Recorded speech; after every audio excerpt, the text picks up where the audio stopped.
I don't think they can come back from this. Despite the writing on the wall, I, along with many others, were holding out hope that they still had the magic within them to deliver something special. Something unique. Something that would make us say, yes, there it is. The studio that birthed the seminal series known as Halo and then gave us the smash hit Destiny. The studio that once commanded a lot of respect just by the mere mention of its name. Despite all the noise and horror stories, we still gave it the benefit of the doubt. Surely it has earned this by now.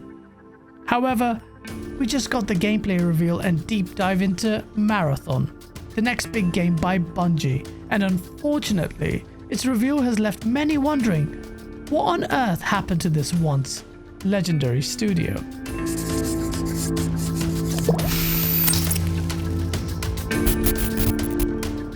I fear Bungie is not long for this world. Not the Bungie that we know of. After the $3.6 billion acquisition of the company by Sony, so many eyes have been on it. The same company that wanted to do its own thing and left Microsoft even after the incredible watershed gaming moment that was Halo. After Microsoft relinquished control, Bungie then went on to be acquired by Activision and delivered the massively popular Destiny. But still, Bungie were not happy. So then Sony ended up buying them for a pretty hefty price and allowed Bungie its independence. But that independence is going to be very short-lived. Heck, for all we know, it might already be snatched up. And what we're seeing now is just them coast in the public's eye when the reality in the background is nowhere near as bright as the color palette the studio has employed for its next big game. Last year, Bungie eliminated 220 roles and 155 more were transitioned into Sony. The year before that, 100 staff were eliminated. Sony Interactive Entertainment's then chairman, Hiroki Totoki, called for more accountability from the studio. The same studio where some staff cited a soul-crushing atmosphere and horrible leadership. Those staff who were laid off talked about how Bungie's bosses oversold the studio to Sony, and the more the time goes on, the more it's abundantly clear that this is really the case. It seems like Sony's laying in wait, regretting its expensive acquisition and ready for the inevitable assimilation of Bungie. This is supposed to be a big moment, and it's also a last chance for Bungie to try and retain its independence. Should this title fail, expect the announcement of its independence being revoked and its full assimilation into SIE. At that point, even the most blinkered of people who deny that Bungie is a failed or regrettable acquisition for Sony will have to concede to reality. But some of you might be wondering, surely this is all very premature. I mean, we only got a gameplay reveal. Was it really that bad to make such a strong proclamation about the grim future of the developer and the publisher?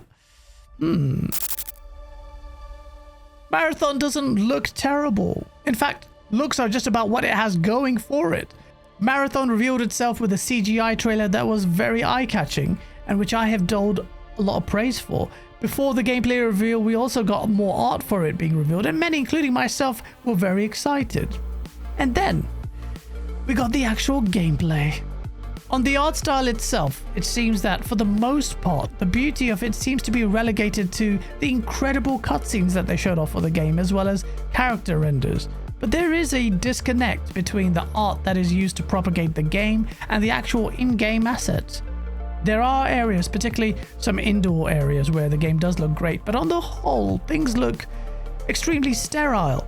The map known as Dire Marsh doesn't exactly look that exciting, with fog or haze obscuring sight lines and just making the whole canvas look a little bit drab. The UI generally looks competent, and I am fond of the general styling of it. But the art style looks like the only real positive thing people talk about, and in terms of raw visual fidelity, it's not really wowing anyone. The weather effects do help enhance what you look at though, from the brief glimpses of the footage we saw. But what about the gameplay? I'm bewildered by Bungie's choice to go for an extraction shooter for its next big game, but it could potentially work, I guess, if the scope was there for something exciting. But I, again, along with everyone else, are just wondering what exactly is Marthon doing that is supposed to be intriguing or original or in any way distinguishing itself from a myriad of other shooters out there. Because the reality is, Marthon isn't just competing with other extraction shooters, it's competing with shooters generally. And I distinctly remember Apex Legends' reveal, which got shadow dropped, and it instantly wowed so many, including myself, with what it was doing, and that was just another battle royale game. Honestly, ask yourself, what is Marthon doing that is supposed to get players excited? You scavenge weapons, materials, and equipment to unlock better gear.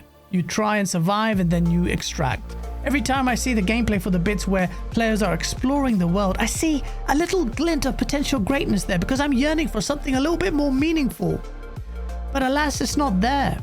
Squads of 3 in a 15-player game filled with loads of NPCs and what look like routine encounters don't really qualify as anything more. It's just very by the numbers. The gameplay looks like it's a myriad of different shooters mashed together and ones that we've played so many times. Even down to the abilities like invisibility or a shield. Not every game has to innovate to insane degrees. I'm not saying that, but this isn't Bungie's next big game. You should expect something substantially different or unique, no? The scope of the game is so unambitious that I question how Bungie thought that this would be the game to assist it in maintaining its independence. The game doesn't even have proximity chat, which can be a huge part of the social experience in titles like this. If you're going to go for more intimate squads, then the interactions between competing ones will go a long way in propagating the game and adding to the fun. Encounters in games like Sea of Thieves, PUBG, and Call of Duty Warzone have all had these hilarious encounters that help the virality of the game on social media. But Bungie has said that they're so concerned with toxic behavior that they have removed the feature entirely, as if giving players the option to turn this off isn't a solution. It seems like Bungie is relying heavily on its first-person shooter pedigree to carry the title. We cannot definitively comment on that until we actually go hands-on with the game to truly understand what it feels like, and I'm quite confident that the combat will feel suitably tight. For a game where you control players called runners though, the general movement seems to be a bit too slow for my liking.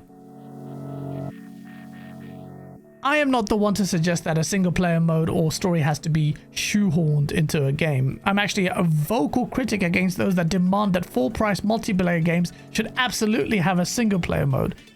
But that only applies if the package substantially offers the necessary content to justify the multiplayer only content. However, with Marthon, the game clearly desperately needs a campaign mode. A special mention has to go to Alberto Mielgo, who directed the cinematic short story trailer for the game, even though the game doesn't even have a story. This cinematic is a work of art, man. It's simply majestic. But watching this, you just end up severely longing for a single player component or a greater story somehow being told in the game. I mean, the premise alone has more than enough to give players an amazing story. Runners are human mercenaries who have sacrificed their bodies for a biosynthetic shell. You can do so much with that. And so, without this campaign, Bungie is back to relying wholly on his gameplay loop in this extraction shooter. And then there's the price. Bungie has not even revealed the cost of it, but has said that this will be a premium title. People are expecting this to cost around $40, and I really think that 40 quid is too much considering what long-established free-to-play shooters now offer with mountains of content and years of refinement. Marthon is already on the back foot, and I really cannot see how this title will enjoy a large player number in the long run. I boycotted the second Destiny game because that was an utterly lazy attempt at repackaging a glorified expansion as a sequel that didn't even have the courtesy to offer a dedicated service for its PvP gameplay. But deep down, I still have an affinity with Bungie that gave me enjoyable experiences with Oni and then later Halo. This gen, good new multiplayer games are so rare, especially for first-person shooters, and so I felt that Marthon was arriving at the perfect time. But I don't think this is the one.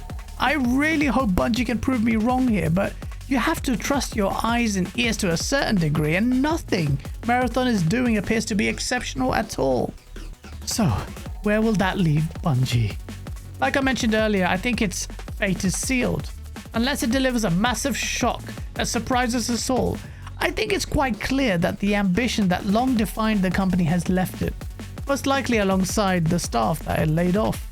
Its acquisition by Sony will most likely be regarded as one of the biggest mistakes by a platform holder this generation, and that's pretty sad. But I'm not going to sit here and shed crocodile tears, because really this is all on Bungie and its leadership in an industry that seems increasingly complacent in playing it safe, but then crying about the inequities that follow the spiraling development costs that afflict the AAA gaming space.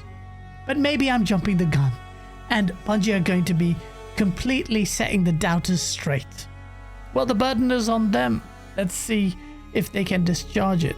But for me, I'm pretty sure that the Bungie we knew and loved is dead.